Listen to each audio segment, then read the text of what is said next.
I ignored my destiny once. I cannot do that again. Even for you. I'm the only one who knows that. At least I'm the only one with the will to act on it. The Mad Titan Podcast with your host, Jay Washington.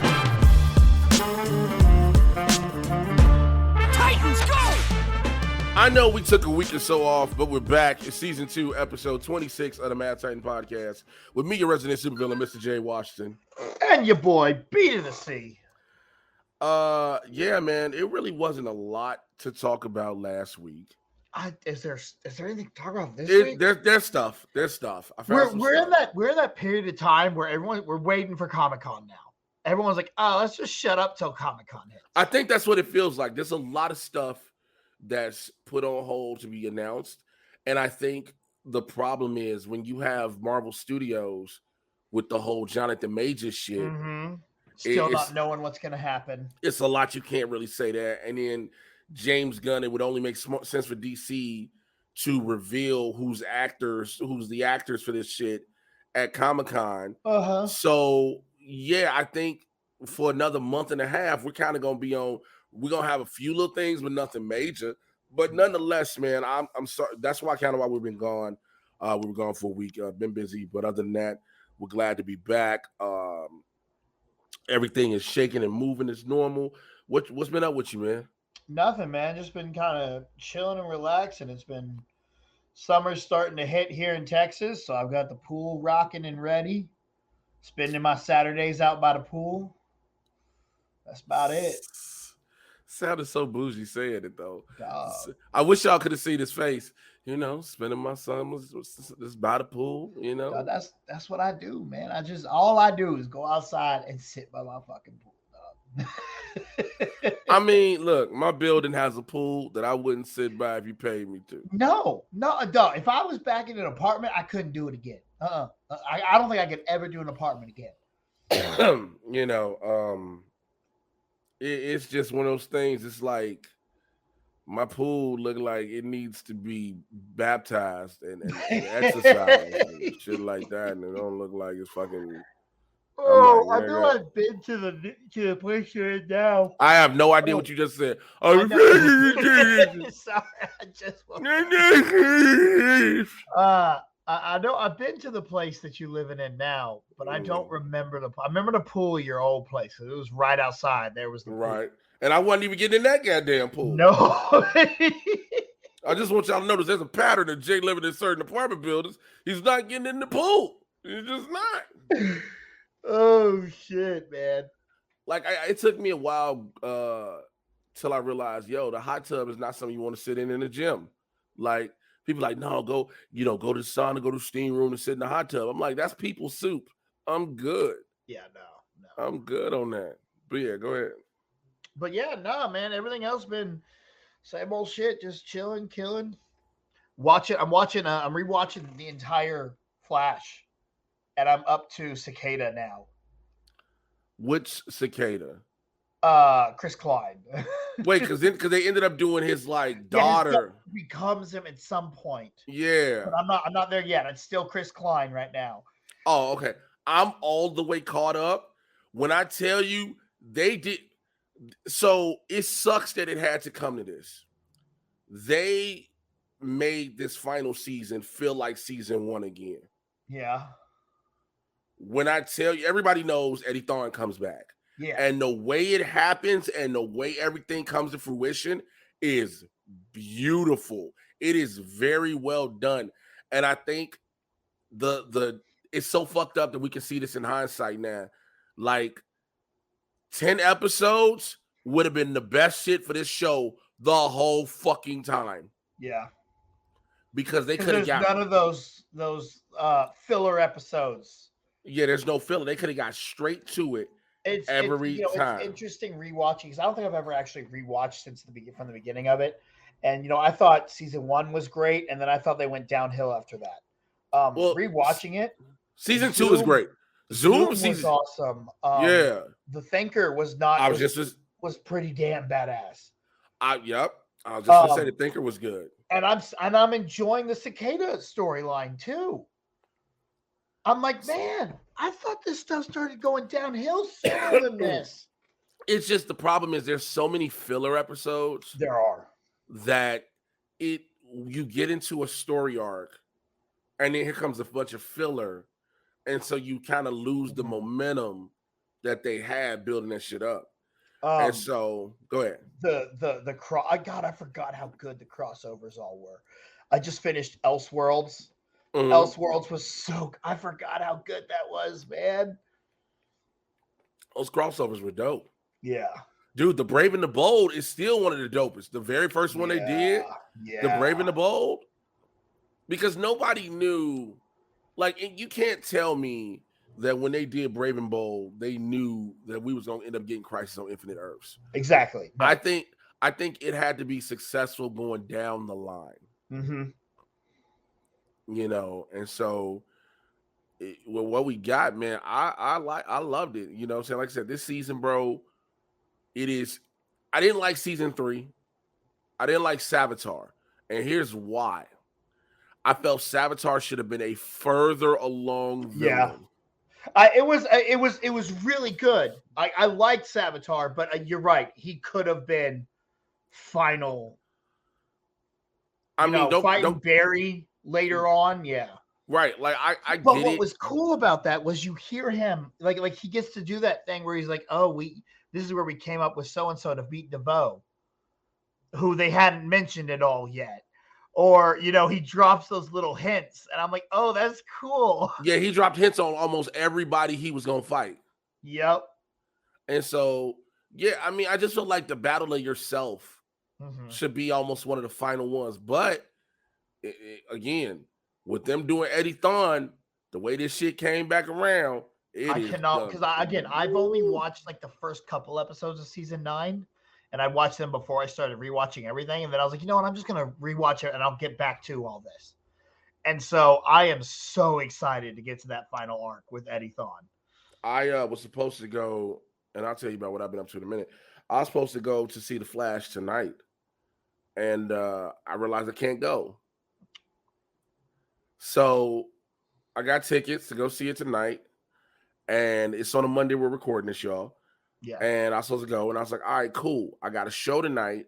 And initially I had it in my calendar, or I thought I had it in my calendar, that the show starts at 9:45. The Flash is 2 hours, 30 minutes. The show and the theater that I was going to watch The Flash at is 10 minutes from where my show was. So I was like, I'm perfect. I could either miss the post-credit scene, have somebody tell me about the shit, whatever. I don't care.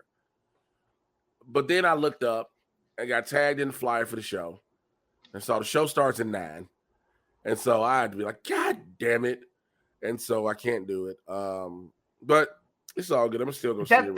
That's actually good that you can't go see it. Because wow. I am planning on not speaking to anyone who has seen The Flash until I see that movie. I haven't talked to Mark yet. I talked to him like the day he saw it, and I'm like, all right, see you later, man. I won't talk to you till I see it now. And then on top of that, everybody that saw it at CinemaCon didn't get the post credits. Okay. They didn't get the post credit on purpose. Yeah, that makes sense. Because that means something major happens. Yeah. And they didn't. I will give Warner Brothers, maybe even just James Gunn, full credit on that one. Was like, no, don't show them this. Just show them the movie. Yeah. Just show them the movie. Don't show them the post-credit scenes. Post-credit scene, fuck around, just be Dwayne Johnson showing up. That was wrong. I don't understand. This is becoming a trend now, though. Hey, let's tell everybody what the post-credit scene is. But the week the movie comes out. Well, I don't think. Where's it been a trend though? Black Adam. That's not a trend. Well, because Shazam was done, so it didn't matter. I know, but but Black Adam now Fast X. I didn't hear, so I don't give a shit. Oh, okay. Well, they have released officially released. Well, because it was. Credit. Well, because it was told. Shows up. Well, yeah, because it was told that it was a fucking. Oh, because Dwayne Johnson shows up in there. Yeah, he comes back. But it's also By the way, spoiler alert, because they've been announcing that he was coming back. Because Vin Diesel was like, it's 3 fucking movies. So, but I think like with Black Adam, and I know, this is what the podcast is any fucking way. With Black Adam, he sold the movie on the post-credit scene, not the movie. It wasn't just giving it away. It was selling them. Because think about it. If you look, some people are going to be mad I say this, Black Adam is not, it's a regular Dwayne Johnson movie. It's not a good superhero movie. Yeah, it's just another Rock movie. It's just another Rock movie. But the Rock, I like the Rock movie. So that's to me, that's not a knock on it. That's it is what I would want from a Rock movie. Yeah. All right. Not exactly what I want from a DC movie, but it was exactly what I would expect from a Rock movie. But also, it's how do you, I can go back into that discussion of how do you feel like you're going to be the dude to run a universe when, again, you cannot make a universe around Black Adam. Anyway, for me, everything's been great. It's been a blessing. You know, you have those moments. Also, thank you to everyone who reaches out to me via Instagram, Twitter DMs, when they talk about their open struggles with mental health. I wanted to make sure I said that before the end of this month, because May is Mental Health Awareness Month. And there's a lot of people who are battling with different mental health issues. And I know there are some people who are going to say, oh, it's just trendy to say you have mental health issues. And the fact of the matter is, it's not. It's just that we're being diagnosed with the shit. I did a joke last night on stage. Well, I've been doing it for a while now, but I just added a bit to it when I was on stage.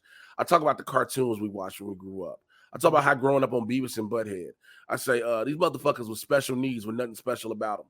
I said they were homeless or better yet squatters because there was never parents in that house. I said then they were lived with a sad bitch named Daria.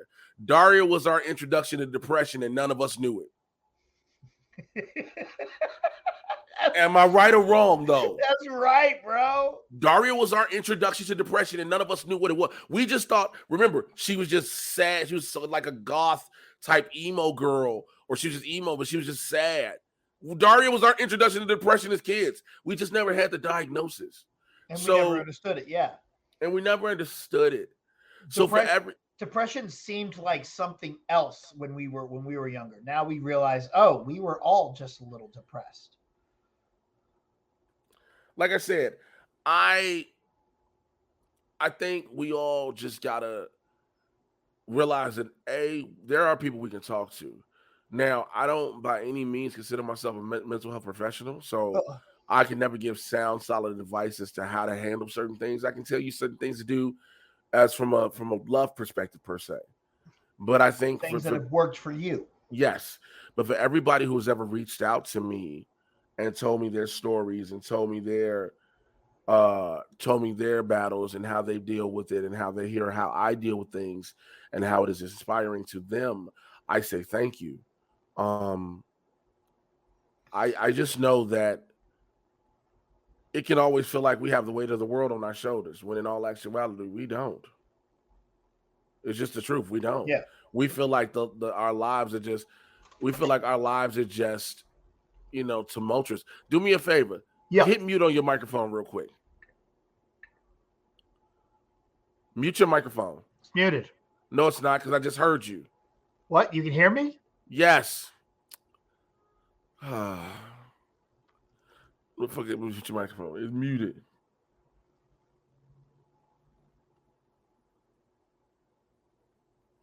Yeah.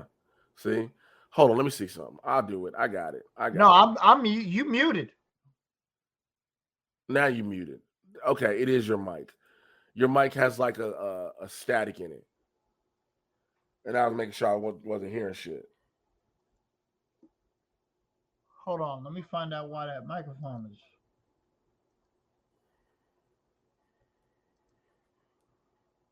Network, Bluetooth, devices. Bro, you're fine. You ain't got to worry about it. Anyway, so for everybody, like I said, I want to get back to that. To everybody that's reached out, I hope that whatever I said that can be more encouraging, even in the messages I've sent you. Again, I know I'm not a professional. I just know that when people reach out to me on that level, I want to be as helpful as I can be in any way, shape, form, or fashion. While he is doing that, I'm gonna mute him. I just want to be helpful to anybody as much as I can. I want to encourage everybody to, if you feel like you need to talk to somebody, if you feel like things are dark and bleak and you're down, reach out.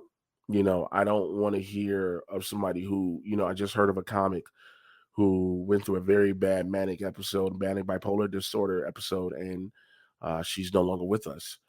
And so you hear of these things, and we used to see people go through a manic episode via social media or whatever the case may be. So again, with this being Mental Health Awareness Month, I want you all to take your mental health seriously. We may think it's just the littlest of things. Again, growing up where if you shouts out to all my black and brown listeners, we understand how you grew up in the 80s, 90s.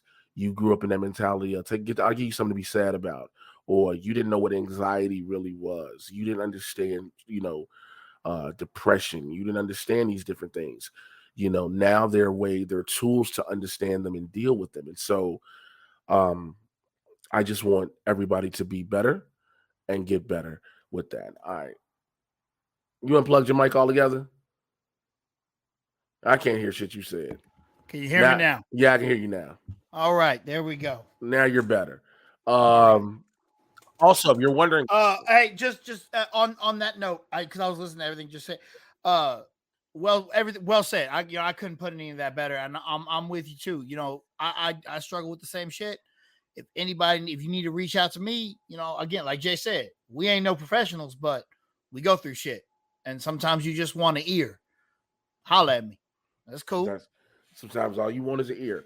Also, I know y'all hear I sound a bit stuffy. I would like to say that is because I'm going through this thing called fuck the weather. California, Los Angeles weather has been going up and down, down. Shit, dude. I've been watching it on the news. Like, what the fuck is going on? So it has my sinuses. It's like you're in Texas. It has my sinuses going through a thing.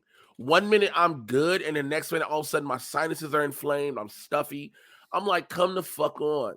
I'm like, I sound like, goddammit, I sound like I'm doing a voiceover character, but it's like all this is blocked up, and then I'll have to buy some more fucking cold and sinus pills, but I digress. But other than that, a lot of great shows, a lot of great things have been happening, meeting a lot of great people, talking to a lot of amazing people. One of the biggest things for me recently has been accepting and receiving the love. Yeah. And also appreciating and acknowledging where I am. What do I mean by that? And this is not just in entertainment. This is for anybody in any facet of their life. A lot of times people will show us love and acknowledge what we're doing and see what we're doing and give us admiration for it. And sometimes we will try to brush that off. We will, I'm just, I'm out here just trying to make shit happen. People are like, no, I really see it and I think it's commendable, blah, blah, blah, blah. Learn to appreciate that, because what will happen is you'll brush it off so much, it'll never come back. And then you'll want it. Also, I am so busy working and doing and trying to do. I am so busy trying. I work my ass off just to break even. Yeah. I work above and beyond just to break even. I am exhausted just to break even. I don't have money to blow. I barely have money for rent, but I work my ass off. And I say all that to say, people see the level of the things I do, and it's to them, it's on a higher level. I can't see it because I'm on the inside. Mm-hmm. And so you have to start accepting and appreciating your journey. A lot, whether it be me, you, those listening, your journey is something you're on. You don't realize it. You may feel stagnant as fuck, but you are actually making progress in ways you've never imagined. I've learned this tip. Jay, I've been trying to tell you that. I don't listen to you. The day I met you. I don't listen to you. I know you don't. I don't listen to you. I know you don't. I don't fucking listen to you. But I have been telling you how badass you are and how awesome the things you're doing are since the day I met you. And you know what? I hate to say this, but you're right. See? You're right. But I forgot the fuck what I was going to say. You were talking about appreciating. Oh yeah, the journey. Look, we all are working our asses off, one way or another, and I promise you, it may feel like you're not going nowhere, but you are. Just understand and appreciate that. It's gonna be hard, but you're gonna make progress on shit. All right, now, as I go here, be stuffy as shit. All right. For those who are new to the podcast, what I do is get you caught up. What we do is get you caught up on all the things happening in Marvel and DC. What? 20 minutes in. Yep. For those that are new to this show. Yep. 20 fucking minutes in. We get you caught up on all the things happening in the Marvel and DC live action cinematic universe. This is Barbershop Talk for Nerds. As that being said, I'm going to say something that's probably going to hurt somebody's feelings. You may not agree with some shit. That is fine. You're totally allowed to not agree with something. You're totally allowed to feel the way you want to feel. But I'm going to tell you this. If you ever call yourself trying to come at me like you think you're going to be on some jive shit, I'm going to tell you about yourself, tell you go fuck yourself. And I'm not going to have a problem doing it. I'm just not. Because we all have opinions. We all have feelings on things. But, and then to a point, you can't be like, you're wrong for saying this or doing that. I'm going to tell you, your mama was wrong for not swallowing you. Anyway. Up first. So there's been a lot of rumors about a lot of shit as always. Now, primarily when it comes to the MCU and Jonathan Major's status, as well as other statuses, there's been a rumor that Jeff Loveness has been fired from writing Avengers: The Kang Dynasty. Oh, is that just a rumor? I thought that was official. No, it's a rumor. Because he was so. Well, here's the thing. It's been reported that he was the one, he leaked so an anonymous scooper posted that he had been fired, right? So it was reported that Jeff Loveness was the scooper himself. But here's the thing. He denied that he was the scooper, but didn't deny he's been fired from writing the movie, which is kind of crazy. I'm not gonna lie to you.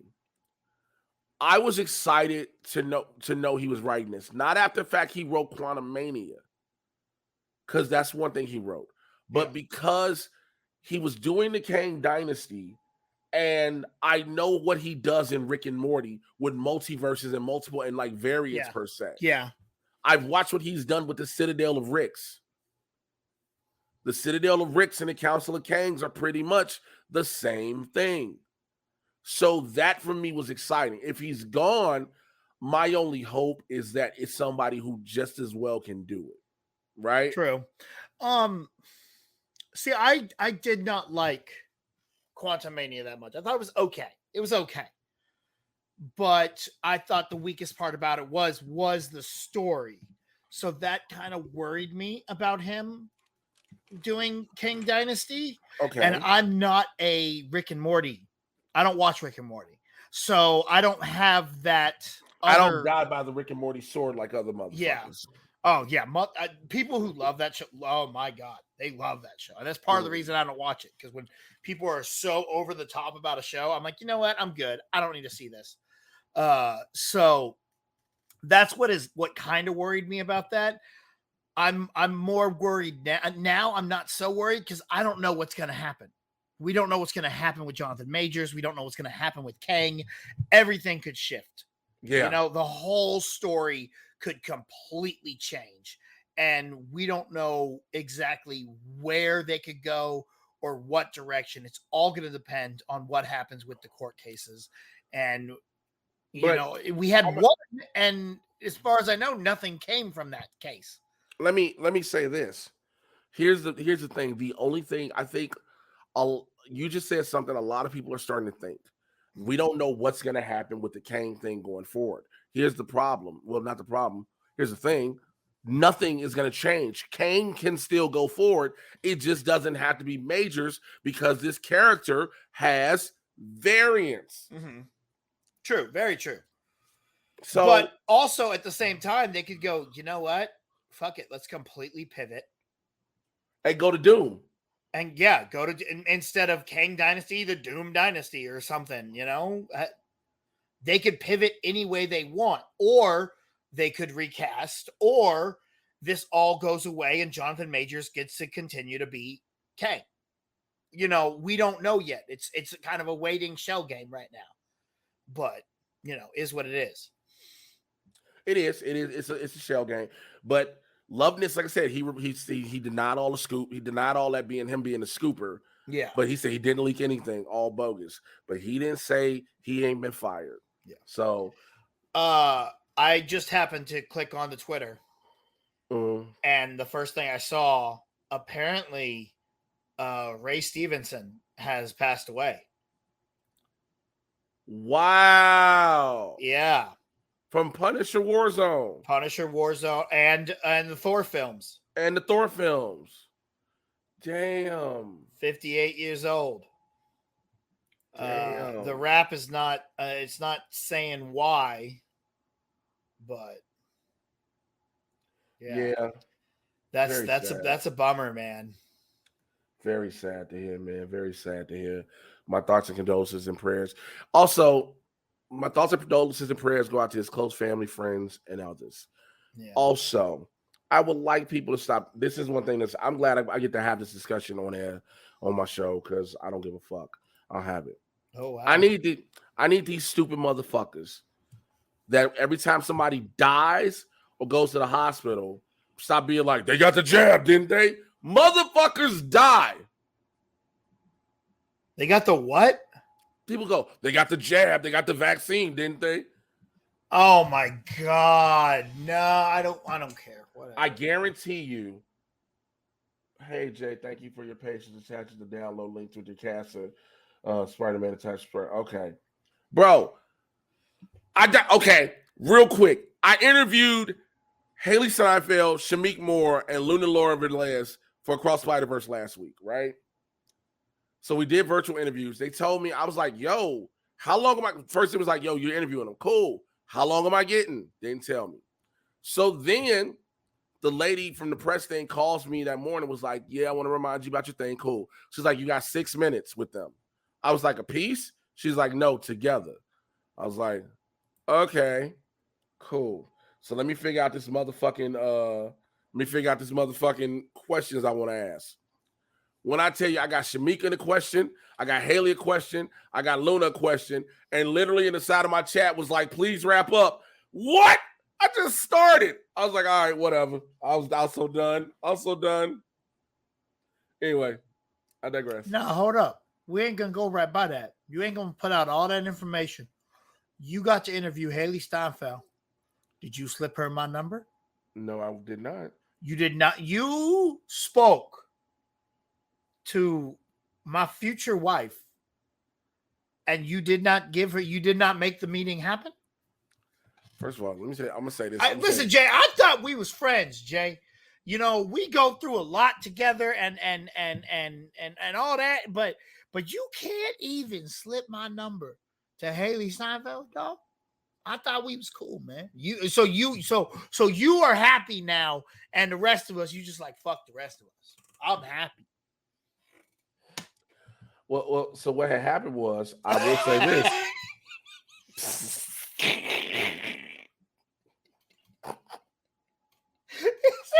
happened was.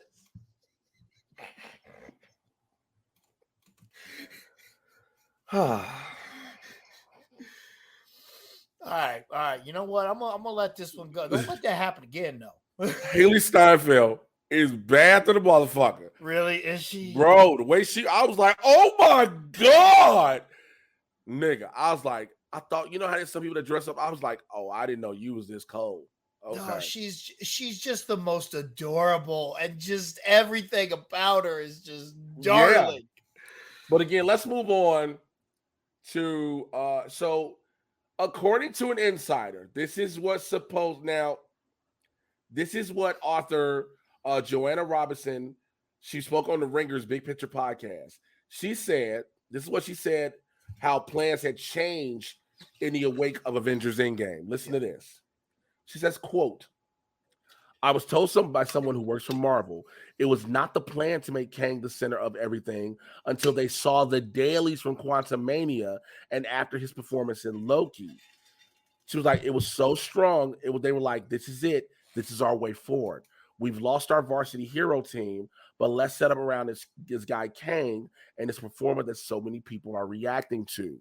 So we don't know what the initial Kang was never the initial plan. Allegedly.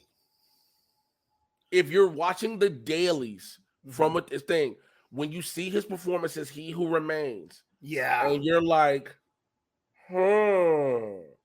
this could be some shit. Now, let me see what else.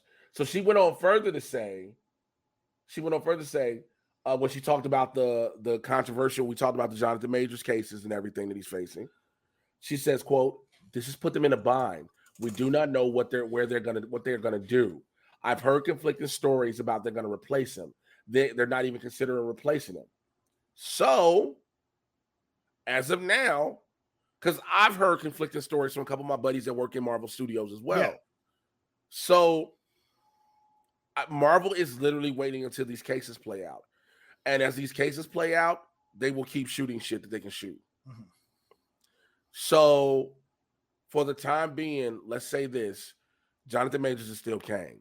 Yeah. Now, I know I have some people who are listening who are probably saying, this is why women are never believed and don't come forward. I'm not going to deny that. Again, the case, the charges are pending. You got to remember this. The charges are pending. Also, she recanted. But I'm not just talking about her. I'm talking about the other accusations. Yeah. And here's the problem in a lot of cases like that. And I know with the text messages the attorney sent out, I get that, how it can come off to some people. And I had this discussion with Jolene, one of my Supervillain Squad members in my one-on-one.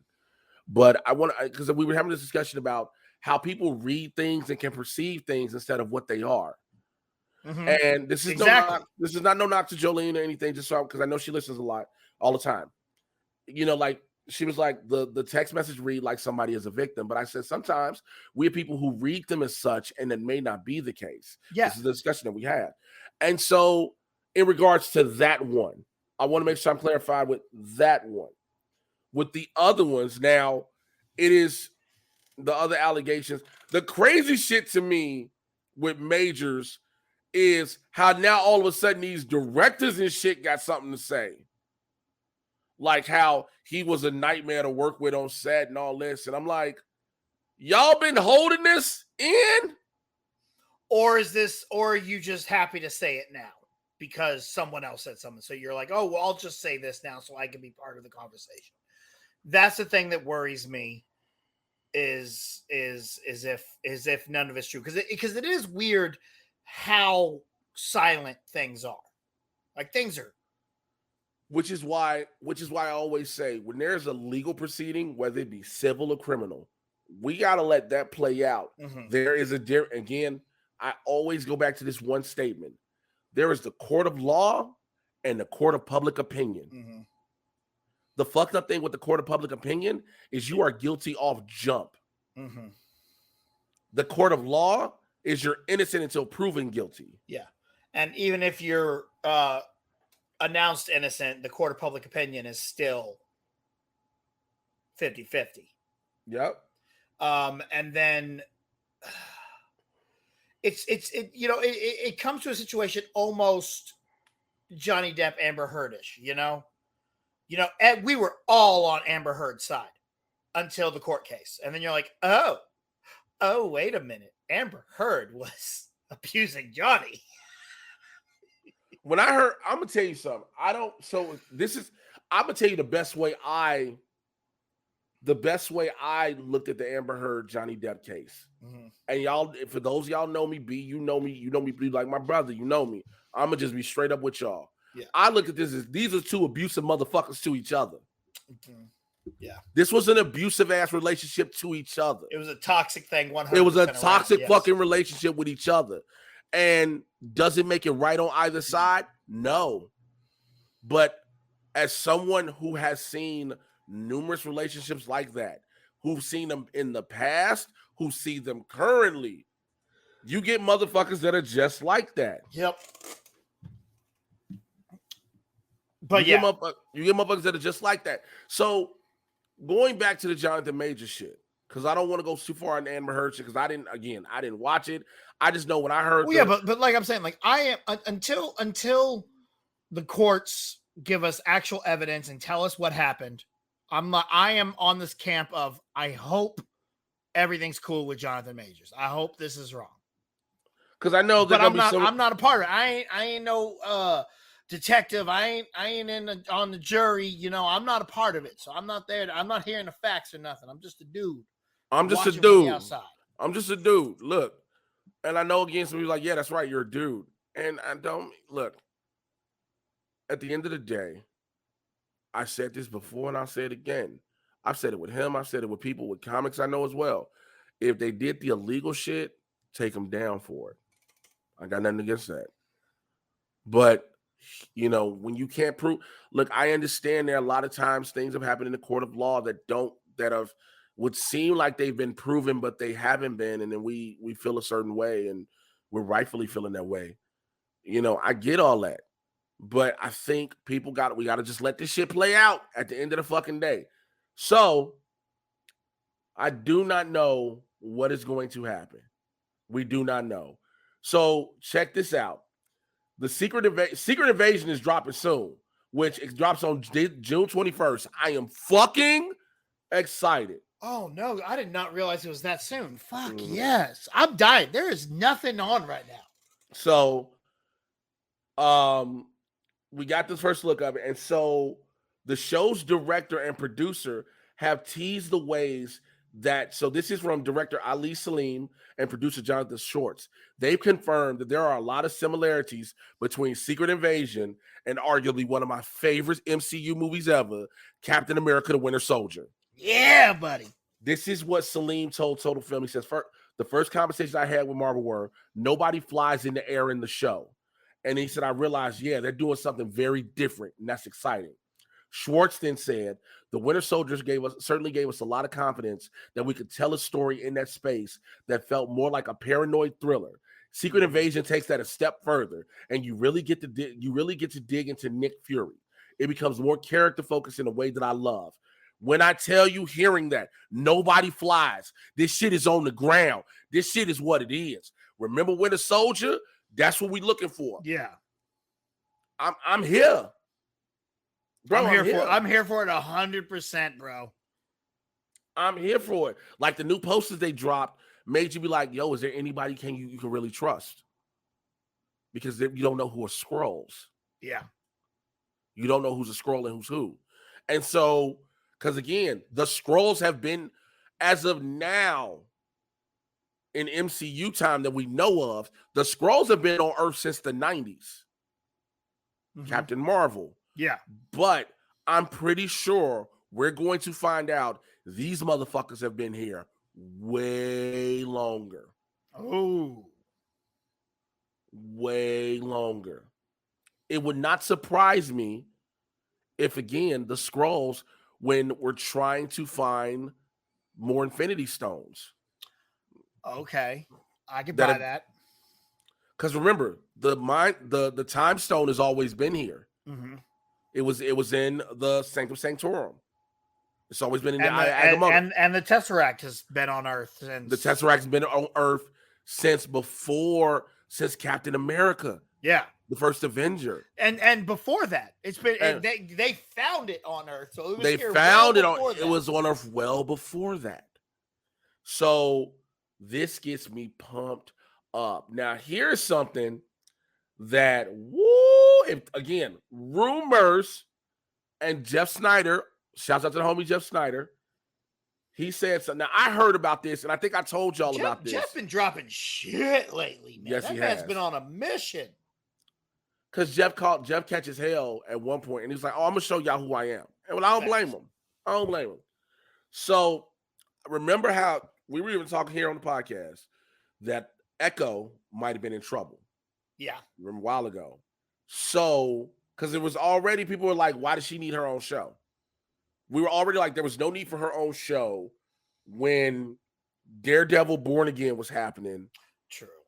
And because I always thought Echo was eventually going to become Echo and the Daredevil. Yes. So this is what. So Marvel confirmed, first and foremost, This lets you know how.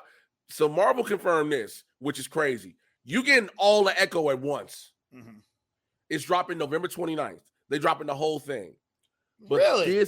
Yes, they're dropping. That's why I said all the Echo, motherfucker. What the fuck do you think I meant when I said all the Echo? I didn't think you were. I didn't. That's different for Disney. No shit. Ray Stevenson is in RRR. I remember seeing him in that. Yeah. No, I just got the so random. because I just got the deadline email. Yeah, I know. By the way, I forgot to say I got a new phone. Oh, nice! Look at you. What'd you get? Hold on. I hit my thing. Wait, hold on. What'd you say? What kind of phone?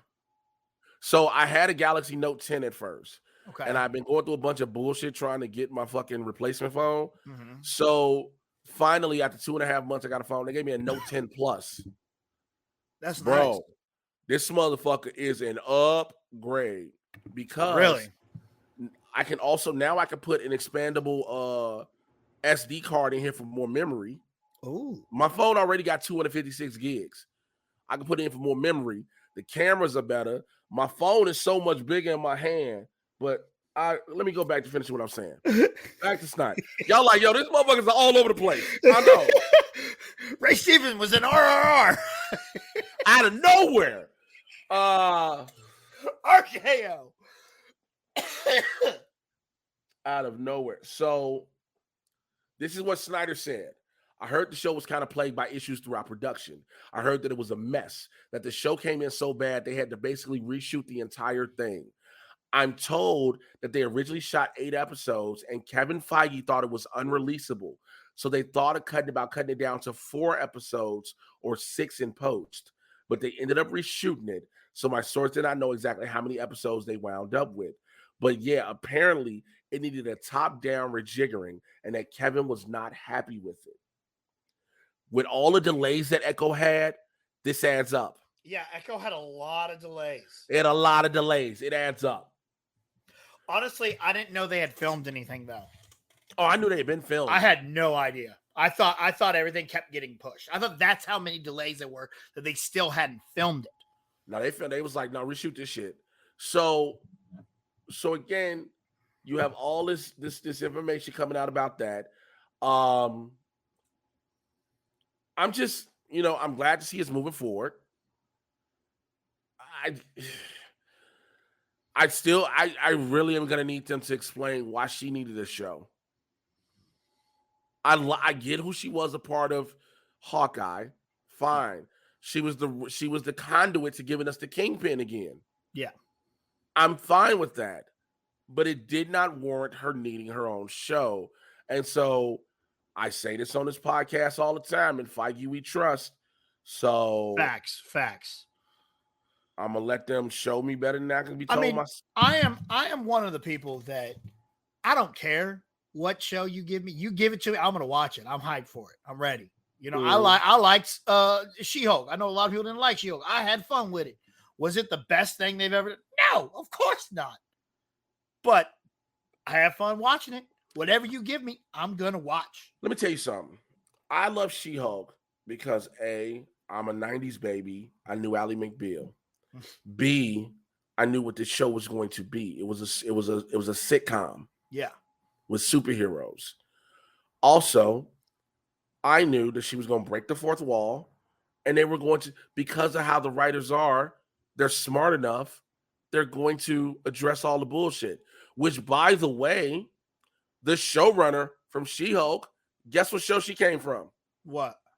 Rick and Morty. Yeah, okay. That tracks.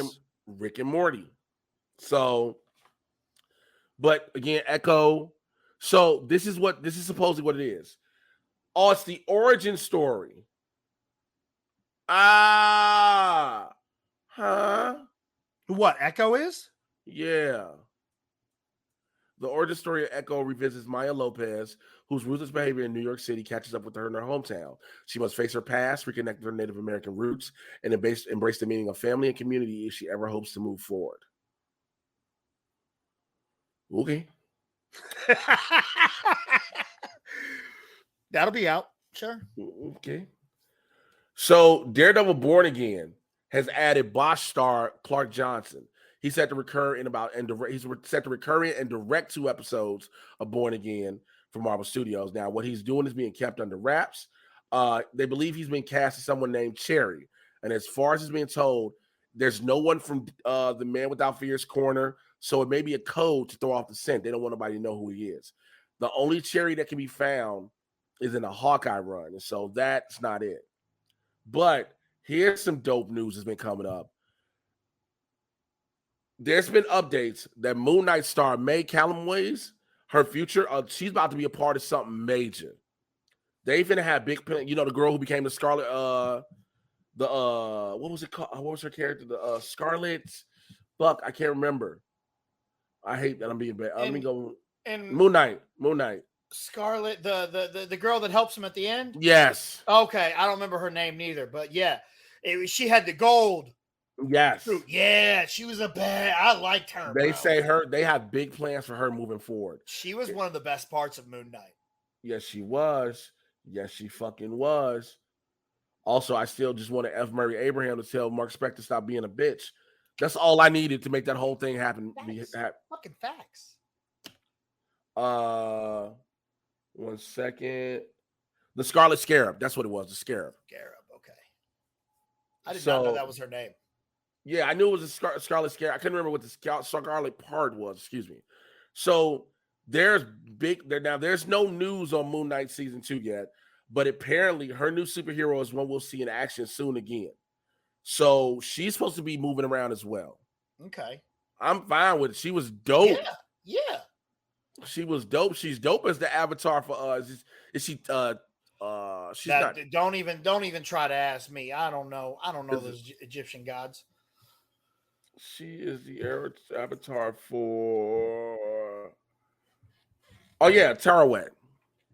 Yeah, totally. Yeah, that's exactly what I was going to say. Because I almost said Tiamat, and Tiamat is the name of the fucking Eternal that didn't get fully born. Oh, the one that came out of the ocean. Yes. Okay.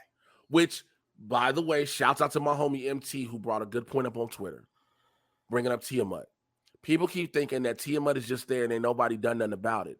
But you forget there's damage control and sword to deal with shit like that. Yeah. We don't have to see it all the time.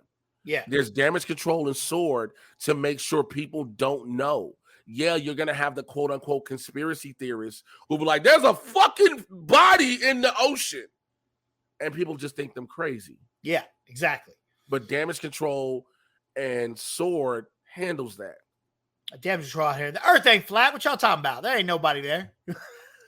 Damage control out here, like, listen, fam, y'all talking about his fingers, nigga. Those are just those are just beautiful rocks that just nature told you point the direction in which you want to go. And you be like, no, motherfucker, those are fingertips. I don't know what you're talking about. All right, let's move on to DC news. So, as we all know, the DCEU is going to be rebooted as a shared world called the DCU. But Stephen Amell has made a case for why the Arrowverse deserves greater acclaim for getting there first. Now, I will look. I've had my ups and downs with Steven as a person, but this is what he said. I know why. Guess you didn't get on heels.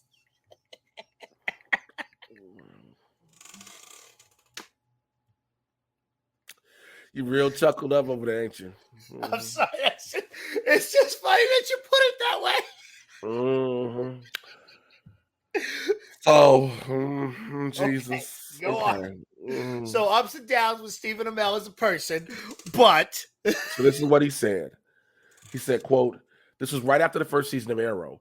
Greg Berlanti called me into his office and said, hey, we're going to be introducing Barry Allen. He's the Flash. We want to spend the next bit of time building the Justice League on TV. And that's precisely what they did. He says, he goes on to say, I think DC gets a lot of shit for not building this interconnected film universe, but I just think people need to look at what they did on TV. Mm-hmm. Crossovers have been done before. They'll be done again. But the scale to which we did was unprecedented.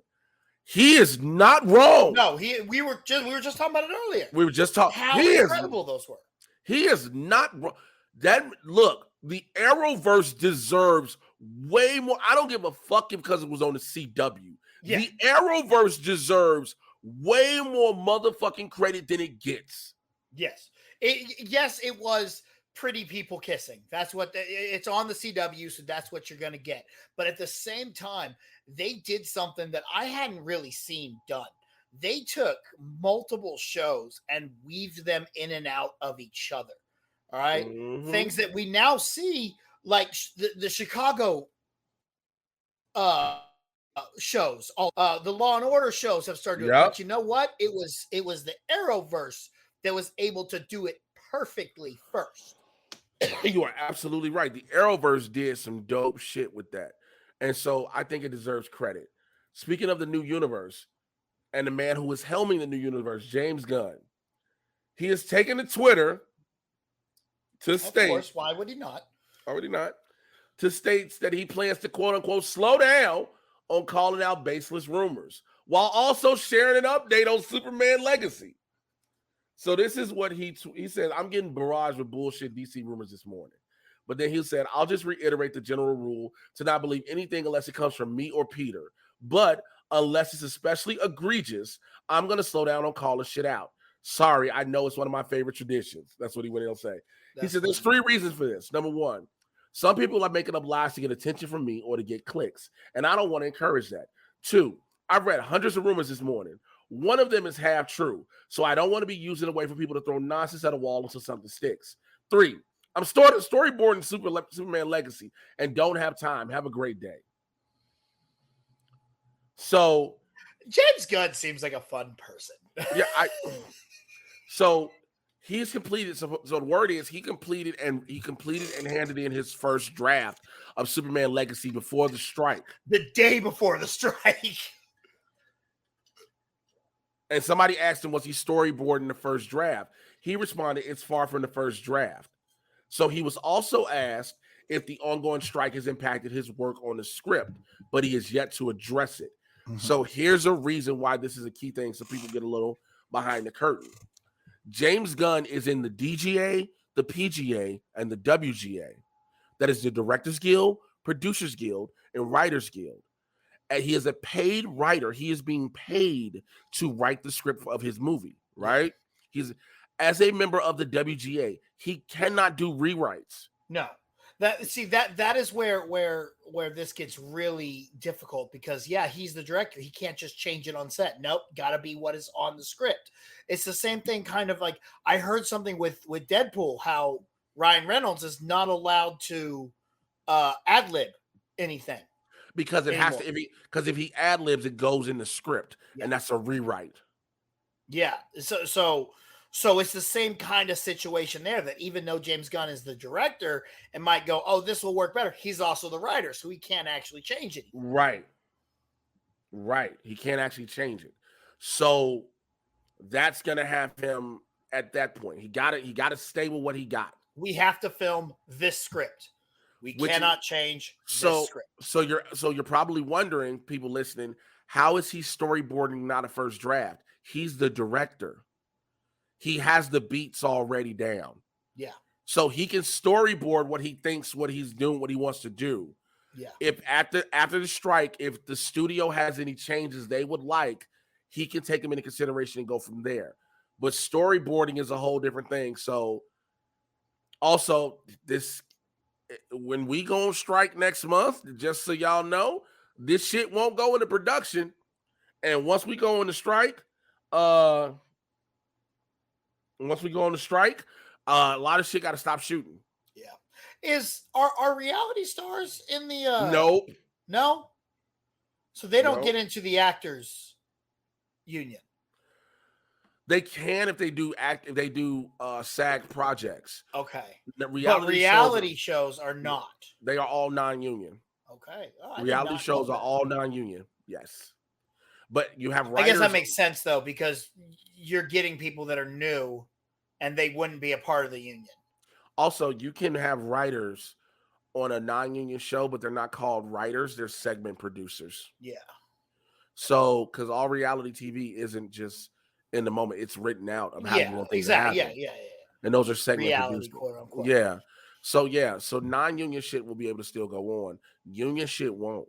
Yeah. So, because they sent out the thing to us about our strike authorization. And all of us damn near sitting back, yeah, you authorized to do a strike this shit. Matter of fact, when we get done, I got to call SAG and ask them some questions about my residuals because this shit got to be something wrong. Mm-hmm. So, but yeah, so that's the deal with that. So let's move on to Flash, the Flash movie. Early box office tracking points shows its potential to make $140 million opening weekend. Well, between 115 and 140. I do not doubt that's possible. I don't. I think that is going to do that. I think mainly people are going to see it off of Michael Keaton first and foremost. Yes. Like that's my mom. Okay. My mom just watched Man of Steel for the first time. Just now, last week. She's about to watch BVS for the first time. She's about to watch Justice League. She is watching these because she wants to go to the theater and see Michael Keaton. But I was like, you need to be caught up on everything else. So watch these, Mom. So she's watching them now. But this is the first one that she's like, I want to go see it. Michael Keaton's in it. Yep. She has not seen a single superhero movie. Hey, look. I think the last superhero movie she saw was the original X-Men. She took me to theaters to see it. Oh my God. Yes. That long ago? Yes. 2000. I think that was the last superhero movie she watched. And before that, it was probably Batman Returns. Oh, Jesus. Yeah. So this movie is pulling in different audiences, and it's because of Michael Keaton. I think this movie has potential to hit a bill. It has the potential to do it. Now, will people let go of the Ezra Miller disdain just to go see it? That's going to be something interesting to see. Yeah.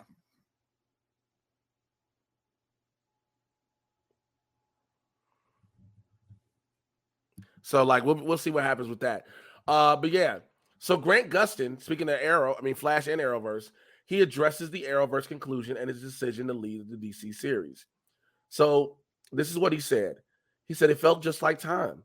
A lot of people wanted us to get 10 seasons, but in my mind, we did 10 years. It was 2013 when I was cast as Barry Allen, and we finished in 2023. We have done everything we needed to do. The characters were in a good place, and we reached a conclusion. He said, I just knew it was time for me to step away, have more time with my family, and just enter this next chapter in my life. But I think I would have really questioned my decision if they'd have done a season 10. I knew if the whole family was still together and I was somewhere else. So I'm glad we all finished at the same time. I don't know if this is one of the topics you plan to talk about, but CW did announce that superheroes are done. The CW superhero universe is done. Like Superman and Lois is coming to an end, isn't it? I haven't heard anything about that yet. That one is still up in the air. Justice U, the one my boy Ramsey was supposed to get. Yeah. They Justice U, they scrapped that. Gotham Knights is still up in the air. Gotham Knights, I heard, is fucking awful. Yeah, I mean, I heard it. I heard they already I thought I had saw something saying, "Hey, CW is officially out of the superhero business now," and like everything is wrapping up. Right. But if you don't know anything for sure about that, maybe Gotham Knights gets a season 2. I don't know. I hope to God it don't. I'm not going to lie to you. I do not want to see a season 2 of Gotham Knights. I don't know how it got to season 1. Neither do I, nigga. Neither do I. I mean, I didn't watch the pilot, but I watched the trailer for the pilot, and it did not look good. So, yeah, that is all I got as far as news. All right, let's get to some of these emails. I have not had a chance to get to y'all emails in the past couple of weeks, and I'm going to get to them now. MadTitanPodcast@gmail.com. MadTitanPodcast@gmail.com. All right, here's the first one. It's from Jolene, a member of my Supervillain Squad. She says, hey, JMBC, my theory on popcorn versus chips. And I agree. I would rather have chips. Chips are noisier and probably more expensive for a theater to acquire and make.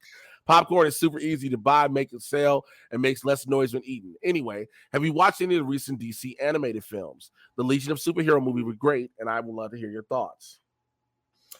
I am rewatching Batman the Animated Series. So I'm kind of going through that animated universe, and then I'm going to go and watch all the DC animated movies after I've done that. But other than that, I haven't really watched many of the recent ones. I haven't seen any of that Son of Batman I haven't seen it saga.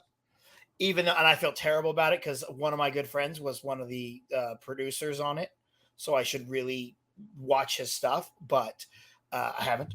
So I'm going to though. I am excited to eventually get to him. But then again, I just saw another one of my buddies on Twitter say the DC anime universe has been falling off lately. That's what I've heard.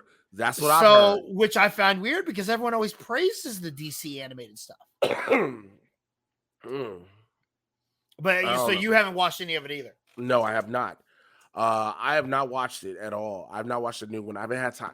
I'm still trying to catch up on all the shit I'm trying to watch now. So it's really just crazy. Yeah, I'm not gonna lie. If it's not a theatrical release or some kind of major release like that, I don't really rush to see it. I don't know what it is about it, but just the animated films have never been like, oh, I have to watch this immediately. You know, I'll be like, I'll get to it when I get to it. So yeah. All right, well, let's move on to the next one. This next one is from Fred Castillo. The subject is Big Bad. The subject is Big Bads. It says, hey, fellas, as we head into the summer of blockbusters, I was wondering about quote-unquote team-ups and the magnitude of team-ups we can see in a movie. I asked because I wonder, is there a universe where multiple quote-unquote big bads team up and defeat the good guys? Imagine if Thanos had someone along his side or Kang and Dr. Doom to annihilate their enemies. Thanks for reading my emails, and I'll be eager to hear your opinions. Fred C. P.S. Trying to figure what happened with my Patreon membership, but I'll be back on soon. By the way, to everyone who's a member of the Patreon, thank you so much. Did I give you the access to the Patreon? Access to it? No, I'm in the Discord. That's about it. Yeah, I meant to because we want to start doing more shit on the Patreon and the Discord, and I want to have more stuff for y'all. And I know people have been falling off, and I get it. Like I tell y'all, when I'm saying this has really helped me stay afloat, it has very much. So, but yeah, I do. Now back to your question, Fred. I do think we can see that, but like that would murder. They would kill the. If I saw a Dr. Doom and Kang could team up, but Doom's ego would get the best of him. Yeah. That would be the downfall of it. I would like to see a team up like that, but I want to see the team up to where at the end of it, the downfall is they fight each other. Like, you know what I'm saying? Because that's something I always hated as in wrestling. When bookers would be like, hey, you're going to team with these guys because y'all are both bad guys. I'm like, that makes no sense. Just because heels shouldn't like each other just because they're heels. If you're a bad guy, you don't give a fuck about them. Fuck them.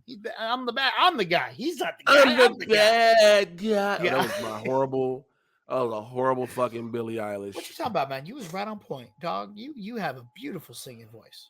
Not with this stuffy shit. These fucking Perfect timing. But yeah, that's what I would love to see. I would love to see the end of the movie end up with not the superheroes fighting each other, but the villains fight each other. I want to see Thanos fight Dr. Doom, and at one point he just takes off the gauntlet, slaps the shit out of Dr. Doom like a backhand slap, then puts it back on real quick, like blah blah blah, whoop, bow, whoop, and you're like, damn. Like, I think that would be amazing. That would be bitching, bro. All right. Next email is the subject is streaming. It's from Joshua Alicia. Joshua says, hey, Jay and BC, hope all is well and you guys are staying busy. I have a long-winded question that Jay has touched on a bit, but I think she get flushed out a bit more. He says, with the WGA strike still going on at the time of this email, one of the major issues the union has is with streaming and ensuring they're paid fairly for their work regardless of the platform. My question is this. How does a streamer make a profit? Obviously, they have the subscriber base, but that's a fixed income. You'll get some variation, but what you get is what you get. And it's not like they have traditional marketing and advertising space to fall back on like cable for extra profit. If all of Netflix's big movies are $100 million plus projects, and it gives like guys like Scorsese a blank check, how are they making that money back? Because it's a loss, regardless of how well the movie is received, no box office. Then you factor in the cost of talent and everything else. It feels like the majority of these streamers are operating in the red.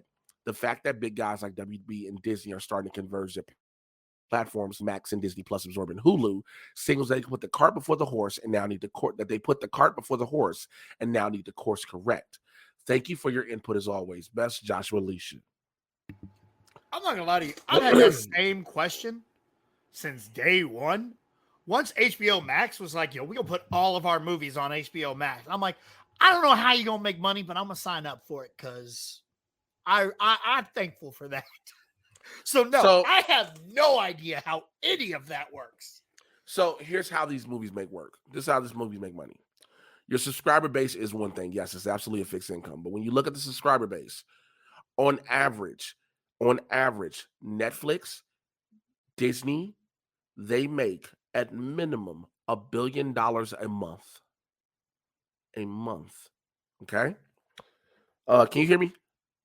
Hold on, I gotta make sure my headphones. I can hear you. I was like, this is gonna be all right. day. I'm gonna let him. No, all right. So they make that minimum. I don't know. They make no go worse. They make a minimum of $1 billion a month. Now, when you say a blank check, it is not a literal blank check. $100 million is one thing, and the reason you're saying the way they look at the recoup is new subscriptions, not old ones. So that's how they do it. They do advertise to an extent, especially Netflix and Disney Plus all advertise to an extent. Now, when you have these ad tiers that now offer, when you have these different tiers that offer ads, that is now more revenue coming in. And then you're going to have these companies that are going to, do ads on Hulu, on Disney, on Netflix. So you're getting money like that. Talent is one thing. Yes, there are some talent that come in at a big budget. Absolutely. But after the failure in going in the red in movies like Red Notice and certain other ones, you're not spending that much money anymore. So they say they operate in the red. Their numbers are for their stockholders and investors. The investors pump the streaming numbers go to the investors who pump more money in, right? Pump more money in, more content out. You have people, you get to advertise things. Netflix gets a cut of everything else. Why do you think you're starting to see a lot of Netflix shows being sold on DVD? Why do you think you have toys, merchandise? Netflix gets a cut of all that. I always thought that was weird as shit when I saw a Netflix show on DVD. When I saw Stranger Things on DVD, I thought it was weird, but then I understood. Yeah. Netflix gets more money. Mm-hmm. Netflix gets more money. And you think people aren't buying it, but people actually are, because why? They've released all the seasons. You won't keep releasing seasons if people aren't buying the previous ones. Facts. So at the end of the day, if you look at the breakdown of what just the writers want, they are asking for a 2% increase that wouldn't even touch the CEO's bottom line. Now, when you get to the actors, we deserve more than what we get in Israel, because without the actors, guess what you have? Nothing. Nope, nothing. You have nothing. So that is where it all comes from. The streamers make it seem like it's almost a zero-sum game, where they just say, this is how we just make this product, we just make this content, and that's it. That's not true. Yeah. Again, there are different prices of subscriptions, and now there are different tiers. People sat there and were like, they're not going to do the ad tiers. They're not going to pay for ads. But they did the program in 2 countries, and it worked. Yeah. They also did the cut down on sharing. It worked. It made more people get subscriptions. So it's smart. And they have the money. Long story short. So, and I'm sorry for being just as long-winded, but they have the fucking money. Yeah. No, and I get that too. I completely understand. It is like, I never understood the WWE network. I'm like, I don't know how you go from charging $60 a pay-per-view to $10 a month, you get everything. I'm like, all right, cool. You guess you're making your money. You guess that evens out. But I don't understand. How? Also, because you get everything, because also now NBC Universal, Comcast Universal has a vested interest in the WWE. So now you cut down on some cost on that. So now it's like we'll host you. But guess where the WWE's money comes from? They're gating merchandise. Uh-huh. And when they go overseas, I keep telling everybody all the time, the WWE's money does not come from the United States. Yeah, no, it comes from a Saudi prince. No, not even just the Saudi prince. It's from when they do these overseas tours. Yeah, but bro, come on now. You know damn well they make a lot of money. That's one deal. If I tell you, what was the deal? Like 50 million they made? I don't know. Let me see. I'm gonna pull it up real quick. I didn't ask how much. No, it was an open thing. I swear to God, they need to call one of them shows Blood Money. They can't. I'd actually watch it. So it was 50 to 55 million. It was 50 to 55 million. Yeah. Yeah.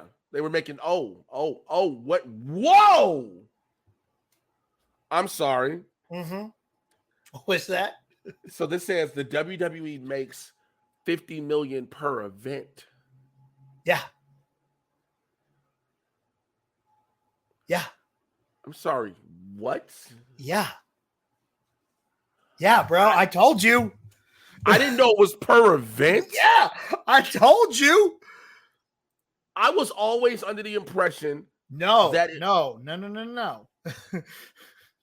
That's why they're like, oh, you want Goldberg and Undertaker? You got it. Oh, you want HBK back? Oh, hey, we don't give a fuck that you retired. You're back. You want the ghost of Yokozuna? Hit me in, like, because those paydays are so that's the Saudi government. That's not the W. You get your WWE paycheck on top of a check like a dump. Send me to Saudi Arabia to wrestle, nigga. Yo, speaking of, did they announce Roman and Solo versus Kevin Owens and Sammy? Yeah. Sammy in Saudi. Because there are now open talks with Syria. Oh, so Sammy was like, all right, cool. Well, they can do it now. There's a now open discussion between the two countries. Okay. Is that why Sammy wasn't going? Like, I know. Yeah. Like reasons for not going. That's what it was, huh? Okay. Also, I ain't gonna lie, I was nervous because I was like, that man's life is literally on the line. Yeah. Going to Saudi Arabia. There's no joke about this. There's no. That's why I don't like those shows. And I know there was the thing about the plane a couple years back. I was like, oh, it was nothing. I'm like, I don't know. When that motherfucker said that if you cut this program, this plane can't leave. It was like, no, we gotta cut the feed. You cut this feed if you want to. This plane won't leave.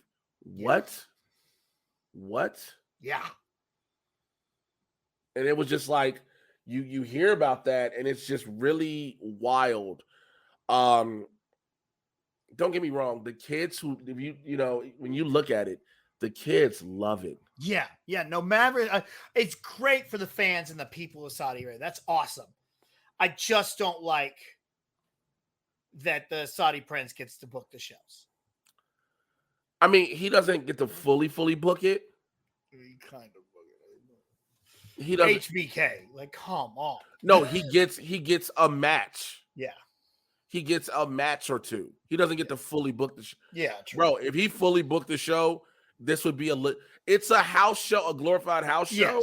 Yes. But if it was a fully booked Saudi show, there'd be no storylines ran. No. There wouldn't be Nan storyline ran. I mean, there's still barely storyline. Like, the storylines that are ran are like, it's like, oh, hey, this is a storyline that has now been run for this show. Oh, well, yeah. Yeah, I mean, you know what I'm saying? But see, here's the thing with Roman and Solo versus Sammy and KO. It's to set up Roman versus Solo. Yeah. Because Solo gonna spike the shit out of Roman. You think? Yeah. This soon? I don't think it's gonna happen this soon. Or he gonna walk out. Either way, I think they got to get the Usos kicked out to where it's only Roman and Solo before Solo turns on Roman. Yeah, because Roman's just fighting the whole bloodline all summer.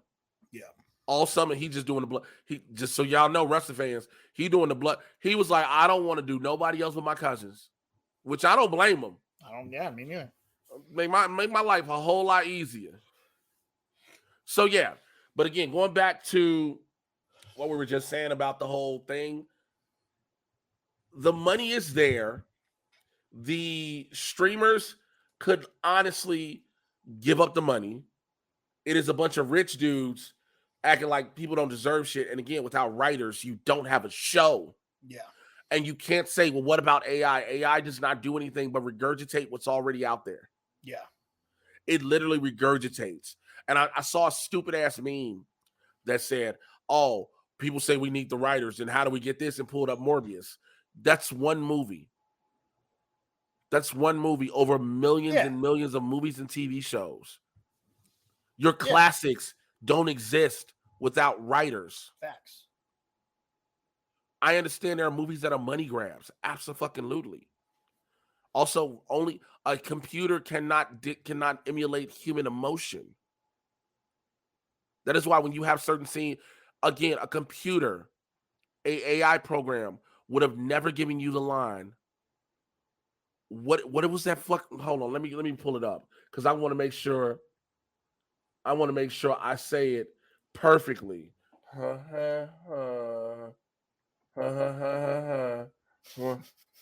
Is that part of the line? The greatest line from the song. What is grief if not love persevering?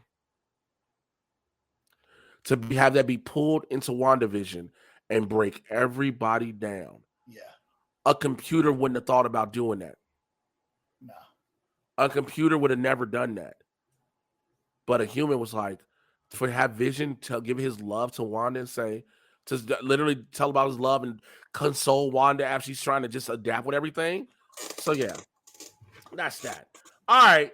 That's all we got for this week, man. I appreciate y'all. Sorry we kept on so long. Everything was going on. BC, I love you, bro. Tell the people how they can find you. Man, you can find me on all the social medias at The Grind Calls, TikTok, Twitter, and Instagram. All that good stuff right here. My boy Jay, every week that we have news to do. Man, I'm not gonna lie. There's sometimes I text Jay. I'm like, "Hey, man, are we recording?" And I'm just hoping that he's gonna be like, "Nah." I'm like, "Good. I'm going back to bed." I almost told you nah today. I thought you were.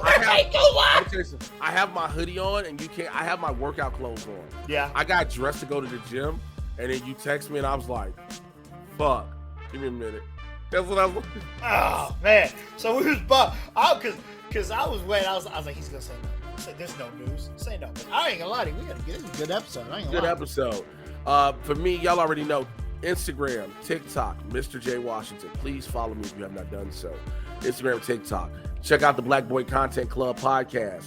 Me, Moses Prim, Chris Burns. We have a blast every motherfucking week. We got some guests getting ready to start coming through the studio with us, so y'all gonna want to be involved for that. Oh shit! I was holding that. Join me on the Supervillain Squad on Patreon. Please support. Patreon.com/Mr. J Washington. We're gonna start talking more wrestling shit because I'm gonna start doing a wrestling podcast. Yes, that's about to start happening. I'm working on that right now. I'm working on getting the logo design for it. Some wrestling podcasts happening. So also, please, everybody that supports, as always, you are a producer of this show because without you all, there is no me. And those who join my one-on-one with the Supervillain Squad.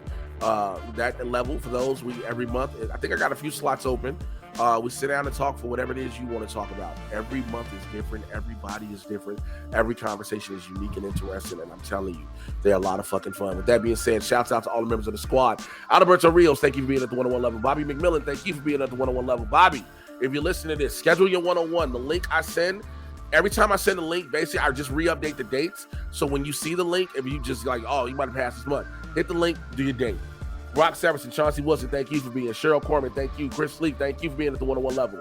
Dan Bibke, Daniel, David Adams, Fanboy Cantilla, Phil, Fred Castillo, Greg Morrissey, Jolene, thank you for being at the 101 level.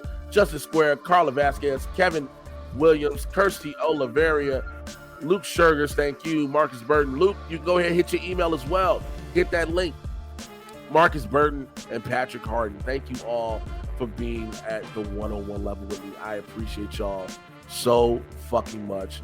Thank y'all indeed. That is all we got for this week, man. Look, we'll holler at y'all next week if there's more news. Because again, like we said, the summer's coming and everybody's holding out till fucking Comic-Con. All right, we'll talk to y'all then. We out. Take care.